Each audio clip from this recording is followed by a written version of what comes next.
সবাই ধরো ফিন্যান্সের কত অর্থ সময় মূল্য এখানে বলছে জনাব আব্দুল আলিম একটি বাণিজ্যিক ব্যাংকে 6 বছরের টাকা দ্বিগুণ হয় বলে জানতে পারলেন।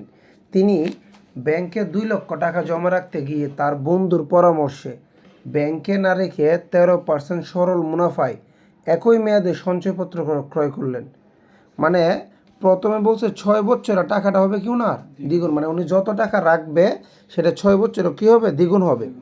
তো তিনি 2 লক্ষ টাকা জমা রাখতে গিয়ে, আচ্ছা ওনার টাকা কত ছিল 2 লক্ষ টাকা, তো 6 বছর কী হবে দ্বিগুণ মানে 4 লক্ষ হবে। আচ্ছা, তো এনে জমা রাখতে গিয়ে জমা না রেখে বন্ধুর পরামর্শ উনি সঞ্চয়পত্র কিনছে, ব্যাংক থেকে সঞ্চয়পত্র কিনা যায় মানে সুদ সিস্টেম। 13% সরল মুনাফায় একই মেয়াদের কী করছে, একই মেয়াদের মানে কি 6 বছরের জন্যই 6 বছরের জন্য কী করছে 13% হারে, মানে ওনাকে সুদ দিবে 13% হারে একটা কী করছে সঞ্চয়পত্র কিনছে। আচ্ছা আমরা তোমাকে ডাইরেক্ট অঙ্ক দেখাই তাহলে বুঝবে। গ নম্বর এখানে কি বলছে, জনাব আব্দুল আলিমের অর্থের ভবিষ্যৎ মূল্য বের করতে বলছে। ওনার বর্তমান মূল্য কত স্যার 2 লক্ষ টাকা, ভবিষ্যৎ মূল্য মানে এফবি। এফবি আমরা বের করবো, এফবি কীভাবে বের করবো চলো আমরা দেখি। এই যে দেখো যে লক্ষ্য করো মিনাস, খুব সহজ কিন্তু। ওনার এই যে পিবি মানে বর্তমান মূল্য কত, পিবি মানে প্রেজেন্ট ভ্যালু, প্রেজেন্ট ভ্যালু কত 2 লক্ষ টাকা। সুদের হার হচ্ছে, সুদের হারকে বলে আয়, সুদের হারকে কি বলে আয়। আয় কত 13%, এটাকে তুমি 100 দিয়ে ভাগ করে নিবা। 13কে 100 দিয়ে ভাগ করলে কত আসে 0.13, এটা আগে আগে করে ফেলবা। মেয়াদ কত, মেয়াদ মানে এন, এন মানে কি সময়, ঠিক আছে সময় 6 বছর। আমরা কি কি দেওয়া ছিল এগুলো শুধু আগে লিখলাম। এবার আমাকে বের করতে বলছে কি ভবিষ্যৎ মূল্য। স্যার ভবিষ্যৎ মূল্যের সময় সূত্র আমরা জানি নাকি জানি না, এটা দিছে বছর ভিত্তিক, কয় বছর 6 বছর, তাহলে সূত্রটা মানে মেন সূত্রটাই হবে। যদি বছরের ভিতরে ফ্যাক্ট করে দেয় 6 মাস 3 মাস তাহলে না আয়ের নিচে এম আসে, ঠিক আছে মিনাজ মাথায় রাখবা। কিন্তু এখানে কিন্তু ডাইরেক্ট বছর বলছে, তাহলে আয়ের নিচে এম আসবে, আসবে না। গুড, তাহলে এখানে আমরা জানি ফিউচার ভ্যালু সূত্রটা হচ্ছে এফ ভি ইকুয়াল পিবি মানে প্রেজেন্ট ভ্যালু ইনটু, এই মাঝখানে কী থাকে ইনটু 1 + আই, উপরে কী থাকবে টু দি পাওয়ার এন। তাহলে আমরা এই যে পিবির মান বসে, পিবির মান কত 2000 টাকা, 1 + আয়ের মানটা কত 0.13, এই যে বের করেছিলাম, ঠিক আছে। আর উপরে এনের মান কত, এই যে এনের মান হচ্ছে 6 বছর, এখানে 6 বসাবো। ক্লিয়ার, এখন জাস্ট এটা ক্যালকুলেটার করবো, আর তো কোনো কাজ নাই। ফিউচার ভ্যালু বের করতে একদম সহজ, আগে 1 আর এটা যোগ করে, 1 আর এটা যোগ করার পরে এটার উপর টু দি পাওয়ার 6 দিবা, যেটা আসবে এটা 2 লক্ষর সাথে কী করে দিবা গুণ করে দিবা। কত আসছে এখানে 4,16,380 টাকা। এটাই হচ্ছে ওনার ভবিষ্যৎ মূল্য। এখানে কোডিনের কি আছে, সূত্রটা শুধু জানলেই হচ্ছে যে ফিউচার ভ্যালুর সূত্র কোনটা, যে ফিউচার ভ্যালুর সূত্রটা কি এফ বি সমান PV into 1 + I to the power N.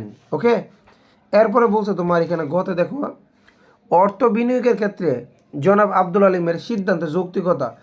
সিদ্ধান্ত বলতে উনি যদি মানে প্রথমে যে বাণিজ্যিক ব্যাংকে যদি টাকাটা রাখতো 6 বছরের জন্য, উনি 2 লক্ষ টাকা দ্বিগুণ পেত, দ্বিগুণ মানে 4 লক্ষ টাকা। আর এখানে আমাকে জানতে হবে 13% হারে উনি কত টাকা পাচ্ছেন। তারপরে আমরা সিদ্ধান্ত নিব যে সঞ্চয়পত্র কিনলে বেটার হইতো নাকি ব্যাংকে রাখলে বা বেটার হইতো, ঠিক আছে না। এই প্রশ্নটা আমাকে করছে যে উনি যে সিদ্ধান্তটা নিয়েছেন মানে ব্যাংকে টাকাটা না রেখে সঞ্চয়পত্র ক্রয় করেছেন, এটা কি যৌক্তিক নাকি অযৌক্তিক, চলো আমরা সেটা দেখি। আগে আমরা সঞ্চয়পত্রের টাকা কত আসে দেখবো না। সঞ্চয়পত্র কত 13%, 13% আমি দেখব ভবিষ্যৎ মূল্য কত টাকা আসে। এই যে দেখো আমরা একটু যদি এখানে তাকাই, এটা তো মেন অঙ্ক, এখানে কি লিখছে আচ্ছা দেখি আমরা।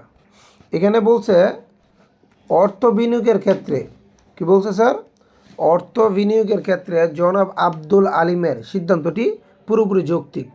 কেন, দীর্ঘমেয়াদী বিনিয়োগ সিদ্ধান্তের ক্ষেত্রে অর্থের সময় মূল্যের গুরুত্ব অপরিসীম। কেননা অর্থায়নের বেশিরভাগ সিদ্ধান্তের মূল্যে মানে মূলে অর্থের সময় মূল্যের ধারণাটি জড়িত। অর্থের সময় মূল্যের মাধ্যমে খুব সহজে কোনো প্রকল্প মূল্যায়ন ব্যয়ের সুযোগ ব্যয় নির্ধারণ করা যায়। উদ্দীপকে আব্দুল আলিমের কাছে 2টা বিকল্প ছিল। প্রথমত তিনি যদি সঞ্চিত 2 লক্ষ টাকা একটা বাণিজ্যিক ব্যাংকে রাখতেন তাহলে এটা দ্বিগুণ হওয়ার পলিসিতে রাখতে পারতেন, তাই না। তো দ্বিতীয়ত 13% মুনাফায় সঞ্চয়পত্র বিনিয়োগ করতে পারতেন। উভয় বিনিয়োগের মেয়াদকাল কত, 2টার মেয়াদ কত ছিল 6 বছর ছিল। তো আমাকে দেখতে হবে কোনটাতে লাভ বেশি আসে। জনাব আব্দুল আলিম 13% মুনাফায় সঞ্চয়পত্রে বিনিয়োগ করা প্রকল্পটি বেছে নেন। কেন আমরা একটু দেখি যে কেননা জনাব আব্দুল আলিম যদি প্রথম প্রকল্পটি বেছে নেন তাহলে 6 বছর পর দ্বিগুণ অর্থাৎ কত হবে 4 লক্ষ টাকা। আর গণং অনুযায়ী দেখা যায় 13% মুনাফায় একই মেয়াদে সঞ্চয়পত্রের ভবিষ্যৎ মূল্য কত হবে 4,16,300 কত। এই যে আমরা গতে অ্যান্সারটা পেয়েছি না স্যার, গতে কিন্তু পেয়েছি 13% কত টাকা আসবে সঞ্চয়পত্রে। আর এটা তো ডাইরেক্টই বলে দিচ্ছে দ্বিগুণ মানে কত, এই যে দ্বিগুণ মানে কত বা 4 লক্ষ, এটা তো বোঝাই যায়। তাহলে সেটাই বলতেছে যে গ অনুসারে আমরা দেখতেছি কি যে ওনার 13% আসবে কত 4,16,000 টাকা। তার মানে ওনার কিন্তু প্রায় 16,380 টাকা বেশি আছে। এটা তো নিজে বানিয়ে বানিয়ে বলা যায় যে উনি যদি ব্যাংকে রাখতেন ওনার আসতো কত 4 লক্ষ টাকা। যেহেতু উনি ব্যাংকে না রেখে 13% হারে সঞ্চয়পত্র কিনছে, ওনারা আসবে 6 বছর পরে কত 4,16,380 টাকা। 16,380 টাকায় আসবে কি বেশি, কাজেই এটা কি হবে, এটা হবে আমার যৌক্তিক। ঠিক আছে, এত নিজে নিজে বানিয়ে লেখা যায়, এগুলো তো মুখস্থের কিছু না। এগুলো একবার পড়ার পরে নিজের ব্রেনের উপরে মানে ফোকাস করে নিজের মতো করে সুন্দর করে লিখবা। ঠিক আছে, গলাটা ভেঙে গেছে।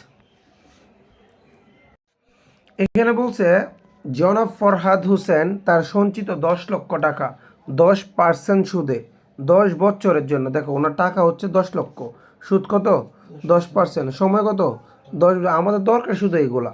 ঠিক আছে, কিন্তু তার স্ত্রী সালমা হোসেন তাকে ব্যাংকে জমা না রেখে নিজ পৌরসভায় জমি কেনার পরামর্শ দেন, যেখানে 8 বছরের জমির মূল্য দ্বিগুণ হবে। 8 বছরের জমির মূল্য কি মানে যত টাকা দিয়ে জমি রাখবে, যদি 10 লক্ষ টাকা দিয়ে রাখে এটা হবে কত 20 লক্ষ টাকা, দ্বিগুণ তো হবেই। এবং ওই সময়ের মধ্যে জমি থেকে আর অতিরিক্ত 2 লক্ষ টাকা আসবে। তাহলে 10 লক্ষ হবে 20 লক্ষ, অতিরিক্ত 2 লক্ষ মানে কত 22 লক্ষ আসবে। এই কথাটা কে বলছে, ওনার স্ত্রী বলছে। তো বিষয়টি নিয়ে ফরহাদ হোসেন সিদ্ধান্তহীনতায় ভুগছেন, মানে উনি সিদ্ধান্ত নিতে পারছেন না উনি কী করবেন। তাহলে যখন করতে গেলাম একটু দেখি, এখানে গতে বলছে পদ্মা ব্যাংকে যদি উনি রাখতো, ঠিক আছে, তাহলে ভবিষ্যৎ মূল্য কত হতো। পদ্মা ব্যাংকে কীরকম ছিল, রাখবে কত 10 লক্ষ, সুদের হার কত 10%, সময় কত 10 বছর। ওই ভবিষ্যৎ মূল্য মানে এফবি বের করো, পারি না মিন্নাস, মিন্নাস পারি। এই যে ভবিষ্যৎ মূল্য মানে এফবি সূত্রটা কি পিবি ইন্টু 1+i, মানে পিবি মানে হচ্ছে প্রেজেন্ট ভ্যালু কত ছিল 10 লাখ, আর সুদের হার কত ছিল 10% বা 0.10, বলছেন 100 দিয়ে ভাগ করে নেবা, সময় কত 10 বছর, এই যে 10 বছর ইউজ করছে। ক্লিয়ার, এই ক্যালকুলেশনটা একটু আগে দেখাইছি। ঠিক আছে, তাহলে ওনার 10 বছর পরে উনি পাবে কত 25,93,700 টাকা প্রায়, যদি কোথায় রাখে পদ্মা ব্যাংকেরটা তো মনে ভালো। আচ্ছা দেখি আমরা, ঠিক আছে, তো 25,93,700 টাকা, হ্যাঁ ভবিষ্যৎ মূল্য এটা। আর এখন বলছে যে গতে বলছে যে এই মানে আর্থিক বিবরণী অর্থের সময় মূল্য যে অধ্যায়টা, এটার মজাটা কি জানো, গতে একটা অঙ্ক করতে দেয় আর গতে বলে যে কোনটা যৌক্তিক, তো দুইটা বের করে বলবে যেটা বেশি এটা যৌক্তিক। বিনিয়োগের জন্য ফরহাদ হোসেনের কোন ক্ষেত্রটি বাছাই করা উচিত, চলো আমরা একটু দেখি কোন ক্ষেত্রটি উনি বাছাই করবে। উদ্দীপকের জন্য, আচ্ছা এখানে একটা পয়েন্ট আছে, আই এম সরি, এখানে যেটা বের করছি এটা কত বছরে 10 বছরে। আর ওনার ওয়াইফে বলছে জমিটার দাম দ্বিগুণ হবে কত বছরে 8 বছরে, এবং আরও 2 লক্ষ টাকা বাড়তে আসবে। তো ওনার সময় কিন্তু 8 বছর, আর ব্যাংকের সময় কত, ব্যাংকের সময় ছিল 10 বছর। তাহলে গড়ে আমরা তো একটা 10 বছর দিয়ে হিসাব করব আর একটা 8 বছর দিয়ে হিসাব করবো, এটা হবে না। তাই দুইটাকে সমান বছর দিয়ে হিসাব করতে হবে। তাহলে প্রথমে যেটা 10 বছর দিয়ে বের করছি এটাকে আমাকে দেখতে হবে যে 8 বছরে ব্যাংকের টাকা কত হয়, কারণ দুইটা তো আমাকে দেখতে হবে একই সময়ে কোনটা থেকে বেশি প্রফিট আসে। এক সময়ে দুইটাতে 2 সময় দেওয়া যাবে না, যেহেতু প্রথমটা আমাকে বলছে পদ্মা ব্যাংকের সুদের কত টাকা পাবো ভবিষ্যৎ মূল্যে, ওরা বের করতে বলছে আমি বের করছি। কিন্তু এখন যেহেতু বলছে যে দুইটার ভিতরে কোনটা বেটার, দুইটার ভিতরে কোনটা বেটার, তাহলে আমি দুইটাকে একই সময় দিয়ে করবো। এটা যেহেতু 8 বছর, এটাকে আমি 8 বছর দিয়ে করে আবার দেখবো, যখন দেখবো যে এইটা বেশি হইলে এটা বেশি হইলে এটা, সময় কিন্তু সেম দিতে হবে। ঠিক আছে, আর গতে তো আমাকে বলছে মানে বের করার জন্য, তাই আমি বের করে দেখাইছি। ঠিক আছে, এখন আমাকে বলছে যে কোনটা বেটার, তাহলে একই সময়ের ভিতরে আমরা করে দেখি, ওইটা আমরা আবার করব। ওই যেটা ফিউচার ভ্যালু বের করছি এখন কত দিয়ে বের করবো 8 বছর দিয়ে বের করবো, কারণ আমাকে দুইটার সময় সেম দিতে হবে। পরে বুঝবো যে দুইটা থেকে কোনটাতে লাভ বেশি, কোনটাতে লাভে। 8 বছর পর জমির মূল্য হবে কত, ওই যে আগের মতো ভবিষ্যৎ মূল্য 8 বছর পরে, আচ্ছা না, আগে ওই স্ত্রীরটা বের করি। দ্বিগুণ কত? 10 দুগুণ কত? 20। 20-এর সাথে বলছে 2 লাখ টাকা বাড়তি আসবে, টোটাল আসবে কত? 22 লক্ষ টাকা।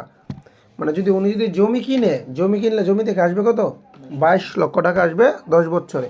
আচ্ছা, এখন আমরা ওই যে 8 বছরে ফিউচার ভ্যালুটা দেখি ব্যাংকে রাখলে। ব্যাংকের সূত্রটা কি? এফ ভি ইন্টু শেষ 1 প্লাস আই এন। তাহলে যে 10 লাখ করলে, আচ্ছা কাটাকুটি করে কত আসে? 21,43,600 টাকা। তার মানে বোঝা যাচ্ছে কি জমি রাখলেই বেটার। 8 বছরে সমান সমান সময় দিয়ে দেখলাম। গ নাম্বারটা তো 10 বছর, ওটা ব্যাংকের হিসাব।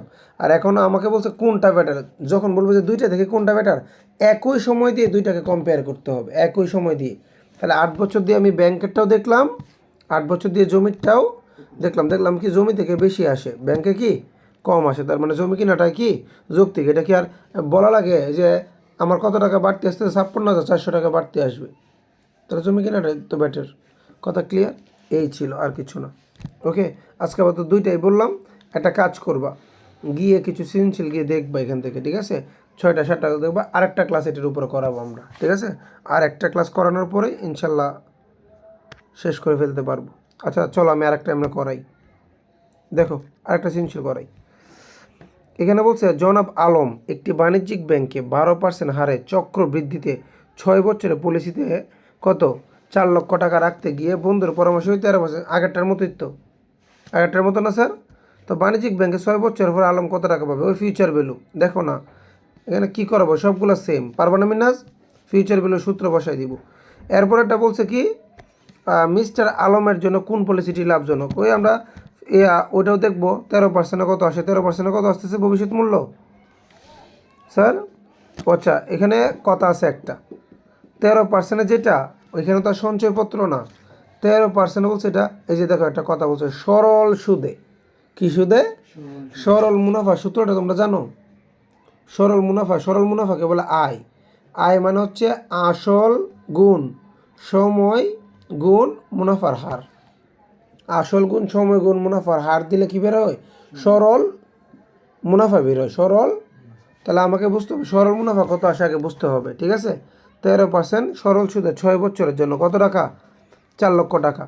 দেখেন সরল সুদ কেমনে বের করে একটু তাকাও। আগে সরল সুদটা আমাকে বের করতে হবে। এই যে সরল সুদের পরিমাণ পি, এই যে বললাম না বর্তমান মূল্য, সুদের হার মানে কি আর, আর এন মানে কি সময়। 4 লক্ষ গুণ সুদের হার কত? 13% মানে কত? 0.13, মানে 100 দিয়ে ভাগ করে নিতে হবে। সময় 6, তাহলে উনি সুদ পাচ্ছে কত? 3,12,000 টাকা। আর মেইন টাকা কত ছিল? 4 লক্ষ টাকা, তাই না? তো 4 লক্ষ 3 লক্ষ কত? 7,12,000 টাকা। ওনার টোটাল কত আসবে সরল সুদে? সরল সুদে আসবে 7,12,000 টাকা সরল সুদে। আর অন্যদিকে ওইখান থেকে পাচ্ছে কত? এখান থেকে পাচ্ছিল কত? 7,79,000 টাকা, ঠিক আছে? যদি এটা ব্যাংকে রাখে, কোথায় রাখে? তাহলে কোনটা যৌক্তিক স্যার? তাহলে এটা বলছে যে জনাব আলম সঞ্চয়পত্র বিনিয়োগ করলে 6 বছর এত টাকা পাবে, আর ব্যাংকে রাখলে এত টাকা পাবে। তাহলে কি ব্যাংকটাই তো যৌক্তিক, ব্যাংকে রাখলে এত টাকা বাড়তি পাবে। বোঝা যায় না মিন্নাস? এরপরটাতে আসো। এখানে বলছে কি রাকিবের বয়স 15 বছর, 25 বছর বয়সে তার বাবা তাকে উচ্চশিক্ষার জন্য বিদেশে পাঠাবেন। তখন তার উচ্চশিক্ষার খরচ পড়বে 6 লক্ষ টাকা। উক্ত অর্থ পাবার জন্য তিনি ব্যাংকে টাকা জমা রাখতে চান। মানে ওকে বিদেশে যখন পাঠাবে ওর খরচ পড়বে কত? 6 লক্ষ টাকা। এই 6 লক্ষ টাকা যাতে ভবিষ্যতে হয়ে যায়, উনি বর্তমানে কিছু টাকা রাখবে, ভবিষ্যতে ব্যাংক থেকে কয় টাকা নেবে? 6 লক্ষ টাকা নেবে। আর আমাকে জানতে হবে যে কত টাকা রাখতে হবে, মানে বর্তমানে কত টাকা রাখলে 6 বছর 25 কত বছর? তারপর হ্যাঁ 25 বছর বয়সে তার কি তাকে 6 লক্ষ টাকা দিবে। কই 10 বছর কোথায়? ম্যাথ কোথায়? আচ্ছা ওর বয়স ঠিক আছে, ওর বয়স এখন 15 বছর, 25 বছর বয়সে, তার মানে মেয়ে কয় বছর আছে? 10 বছর পরে উনি 6 লক্ষ টাকা পাবে। তাহলে এখন ব্যাংকে তুমি কত টাকা রাখতে হবে, এটা মানে ইনডাইরেক্টলি বোঝাচ্ছে আর কি। তুমি এখন ব্যাংকে কত টাকা রাখলে 10 বছর পরে তোমাকে 6 লাখ টাকা দিবে, মানে তোমাকে ভবিষ্যৎ মূল্য বের করতে হবে। মানে ভবিষ্যৎ মূল্য দিয়ে দিছে, ভবিষ্যৎ মূল্য কত হবে? 6 লক্ষ টাকা। তোমাকে বের করতে হবে মানে বর্তমানে কত টাকা রাখতে হবে, এটা উল্টা বলছে আর কি। আগেরগুলোতে বর্তমান মূল্য বলছে, ভবিষ্যৎ মূল্য তোমার বের করতে বলছে। আর এখন তোমাকে ভবিষ্যৎ মূল্য বলে দিয়ে বলবে কি বর্তমান মূল্য বের করে, সূত্র শিখাইছি না, সেম এই তো। এই যেখানে বলছে কি মূল ব্যাংকের কার্যকরী সুদের হার কত। আচ্ছা আগে সুদের হারটা বের করতে বলছে, সুদের হারটা কি? আচ্ছা ব্যাংকগুলো আগে একটু দেখি। উক্ত অর্থ পাওয়ার জন্য তিনি ব্যাংকে টাকা জমা রাখতে চান, তো মূল ব্যাংকে গিয়ে যোগাযোগ করছে, ওরা বলছে কত ৯.৫% মাসিক চক্রবৃদ্ধি দিবে। মাসিক চক্রবৃদ্ধি মানে বুঝছো, বছরে কয়বার সুদ দিবে? ১২ বার দিবে। মাসিক মানে বছরে কয়বার? ১২ বার দিবে, যে এখানে এম এর সূত্রটা আসবে, ঠিক আছে। আবার অপর দিকে চন্দ্র ব্যাংক তাকে বাণিজ্যিক ষান্মাসিক, ষান্মাসিক মানে বুঝো বছরে ২ বার, বছরে কয়বার? ২ বার সুদের প্রস্তাব দিয়েছে। কত পার্সেন্ট হারে? ১০.৫% হারে। তাহলে আমরা এখানে বলছি কি মুন ব্যাংকের সুদের হারটা বের করবো, যে মুনেরটা সুদের হার, সুদের হারের আলাদা একটা সূত্র আছে EAR, প্রকৃত সুদের হার সূত্র শিখাইছি না স্যার? চলো সুদের হারের সূত্রটা আমরা একটু দেখে আসি। এই যে EAR, এটা একটাই সূত্র। EAR যখন বলবে না সুদের হার বললে তুমি লিখবা বার্ষিক সুদের হারটাকে ১০০ দিয়ে ভাগ করে নেবা, এত। কয়বার ঘুরবে বছরে? কতবার ঘুরবে? কেন বলো তো? ওই যে বলছে না মাসিক, মাসিক মানে এক বছর কতবার ঘুরবে? ১২ বার। এই এম মানে ঘোরার সংখ্যা, বছরে কতবার চক্রবৃদ্ধি হবে। তাহলে সুদের হারের সূত্রটা কি জানি? 1+i/m মাইনাস কত? Two the power m-1।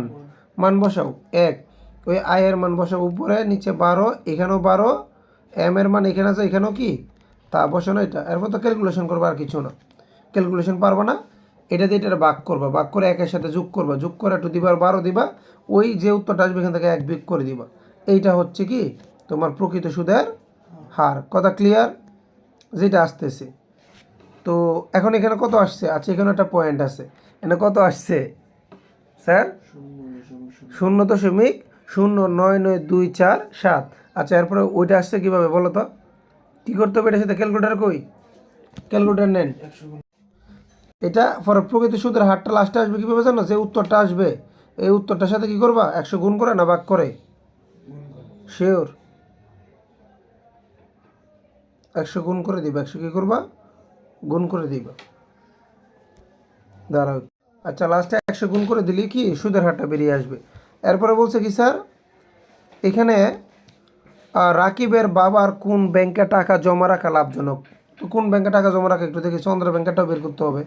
মানে এখন এখানে তো তোমার একটা কথা বুঝো, এটা সুদের হার পাইছি না, তো এটা সুদের হারটা বের করলে তো হয়, যেটাতে সুদ বেশি এটাই তো লাভজনক। সুদের হারটা বের করে, আমার তো অন্যভাবে বের করার দরকার নাই। এখানে সুদের হার পেয়েছি, এটারও সুদের হার বের করবে, যে এটারও সুদের হার বের করবে একইভাবে আগেরটা যেভাবে বের করছি। সুদের হার যেটা বেশি এটাই তো বেশি, এটাতে সুদের হার কত আসতেছে? 10.7756%। ওই আগের মতোই বের করব। তাহলে কোনটাতে বেশি? এটা বেশি না? কোনটা বেশি? চন্দ্রারটা, তাই না? তাহলে আমরা বলো কি চন্দ্র ব্যাংকের কাছে ওই সুদের হার এত এবং মুন ব্যাংকের এত। তাহলে কি রাকিবের বাবা চন্দ্র ব্যাংকে টাকা জমা রাখলে বেশি সুদ পাবেন। শেষ কাজ। ক্লিয়ার? অঙ্ক বুঝতে পেরেছো? 4টা সেনশন করেছি, এই অধ্যায় সবগুলো এরকম। ভাইগুলো তুমি নিজে প্র্যাকটিস করলে পারবা, তারপর আমি আরেকটা ক্লাস পারলে সামনে দেখাই দিব। ঠিক আছে? ওকে, আজকে এই পর্যন্তই।